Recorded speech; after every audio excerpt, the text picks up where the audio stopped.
Друзья, всем привет! Рада вас видеть на канале Советы для дома. В этом видео я вам покажу несколько хитростей для стирки в стиральной машине, для того, чтобы ваши вещи после стирки были свежими, чистыми, без пятен, без неприятного запаха. Разберемся, какие вещи как стирать, особенно если они с пятнами, чтобы после стирки результат вас всегда радовал. Полотенца были мягкими, постельное свежим, а вещи без единого пятнышка.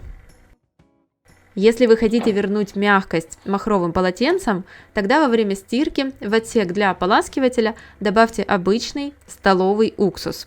Я всегда наливаю до отметки максимум, которая есть в данном отсеке. Уксус поможет растворить остатки порошка, который остается в волокнах ткани, растворит минералы, которые скапливаются в махре, если у вас жесткая вода, и нейтрализует бактерии, которые вызывают неприятный запах. Подробнее о том, как стирать полотенце с уксусом, вы можете посмотреть в видео, которое появилось в подсказке вверху справа. После удаления налета и остатков порошка махровые петли расправляются, и полотенце становится более мягким и пушистым. Еще, кстати, полотенце лучше не стирать с кондиционером, потому что он покрывает волокна пленкой, из-за чего полотенца хуже впитывают воду. Второй совет – это предварительное намыливание пятен. Перед тем, как положить грязные вещи в стиральную машину, если вы знаете, что они действительно грязные, например, подмышки футболок неприятно пахнут, или вещь светлая и нужно отстирать воротник, манжеты, это может быть рубашка. Этот способ применим, если вы стираете куртку. Намыливайте карманы, воротник, рукава. Если нужно постирать белые носочки, нижнее белье, тоже перед стиркой их лучше намылить. Хорошо смачивайте вещь водой. Намыливайте ее хозяйственным мылом, можете взять коричневое 72%, или для стирки белого, или с энзимами, или против пятен. И после того, как намылили, оставляйте на 5, 10, 15, 20 минут. Это зависит от степени загрязнения и от ткани. Это работает лучше многих пятновыводителей, и после стирки вещи будут идеально чистые. Сели нечаянно на лавочку, на стульчик, и вот такая беда приключилась с жвачкой, не расстраивайтесь. Чтобы убрать жвачку, нам потребуется обычный лед. Берем кубик льда. Если льда нет, то можете взять замороженное масло или замороженное яблоко. И кладем его сверху на жвачку. Я оставила на 40 минут. Теперь лед можно убрать и с помощью пластиковой карты аккуратно удалить жвачку. Как видите, она замерзла и прекрасно отлепилась. При этом никакого следа на джинсах не осталось. Смотрите, как хорошо замерзла жвачка. Если у вас она не отлепляется, тогда просто оставьте лед на дольше, чтобы жвачка полностью промерзла. Тональный крем на одежде – это проблема, с которой, наверное, сталкивалась каждая женщина. Я прям хорошо намазала майку тоналкой. Такое происходит, когда она случайно капает на одежду. Первое, что нужно сделать, это аккуратно промокнуть излишки тоналки ватным диском. Не втирайте, а именно промакивайте. Дальше берите мицеллярную воду, наливайте ее на пятно и оставляйте на 10 минут. Затем хорошо намыльте пятно хозяйственным мылом. Возьмите зубную щетку, поводите ее немного по мылу и аккуратно приступайте к очистке пятна. Дальше стирайте вещь или вручную, или в стиральной машине. Кстати, если у вас тоналкой запачкался воротник куртки, то его не обязательно полностью застирывать, поможет просто мицеллярная вода. Подробнее показала в отдельном видео, ссылка появится вверху справа. Жирное пятно с одежды тоже просто так в стиральной машине не отстирается. Тортик уронили, гамбургер, масло брызнуло. Сначала хорошо промокните пятно бумажным полотенцем. Затем постелите под низ целлофановый пакет, чтобы пятно не переползло на другую сторону. Смочите вещь водой. Возьмите крахмал. Можно брать и картофельный, и кукурузный, и насыпьте сверху на пятно. Еще нам понадобится средство для мытья посуды. Добавляю немного средства и хорошо перемешиваю его с крахмалом. И вот именно вот этой вязкой массой нужно полностью покрыть жирное пятно.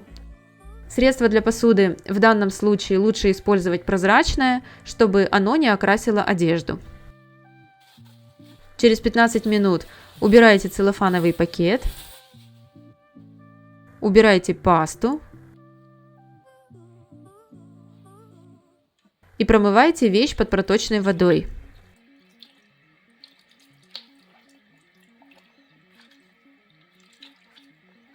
Я буду стирать кофточку в стиральной машине вместе с другими вещами, которые застирывала.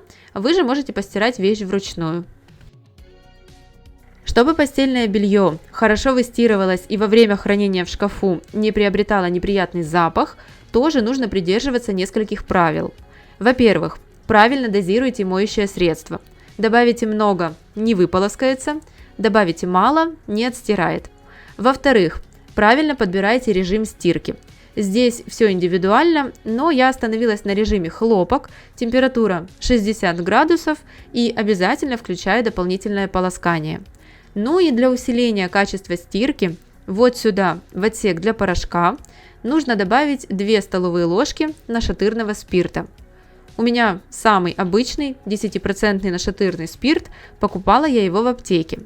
Все нюансы про стирку с нашатырным спиртом рассказала в отдельном видео, ссылка появится в подсказке справа, кому интересно, переходите, смотрите.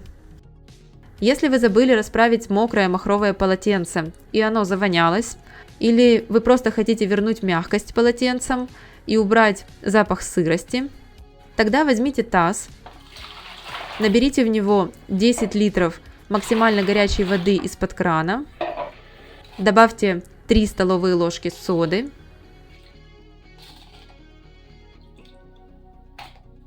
перемешайте и замочите в таком растворе махровые полотенца на 1 час. Через час постирайте полотенце в стиральной машине с гелем для стирки и с добавлением уксуса, как я показывала в начале видео. Когда загружаете стиральную машину, не забивайте барабан вещами на максимум. Когда барабан забит полностью, одежда не может свободно двигаться, а стирка работает именно за счет трения и перемешивания вещей в воде. В идеале между вещами и верхом барабана должна помещаться ладонь. Если места вещам будет мало, они хуже отстираются, плохо выполоскается порошок, могут остаться разводы, ну и вы перегружаете детали стиральной машины, что со временем может привести к поломке. Как я только что сказала, во время стирки ткань трется о барабан и другие вещи. Поэтому, если вы хотите сохранить внешний вид вещей и лучше их отстирать, всегда выворачивайте вещи перед стиркой. Тогда трение приходится на внутреннюю сторону, цвет меньше выцветает, ткань дольше выглядит новой и на вещах не появляются катышки. Особенно это важно для свитеров, темных вещей, джинс, яркой одежды и вещей с принтами. Если вы воспользуетесь этими советами, то больше никакого неприятного запаха не будет, вы забудете про катышки на одежде, после стирки вещи будут без пятен, воротники, манжеты, подмышки, белые носочки всегда будут выглядеть идеально. Постельное белье будет пахнуть свежестью, махровые полотенца будут мягкие, и все благодаря вот таким доступным ингредиентам. Так что пользуйтесь этими секретами стирки, и вы больше никогда не достанете из своей стиральной машины вещи с пятнами, разводами и неприятным запахом. Ну а если в вашей стиральной машине появился все-таки неприятный запах, и вещи после стирки пахнут ну вот прям не очень, тогда посмотрите видео «Как почистить стиральную машину», которое только что появилось у вас на экране. Если советы вам понравились, ставьте лайк, также подписывайтесь на мой канал. Всем спасибо за просмотр, до встречи в следующем видео.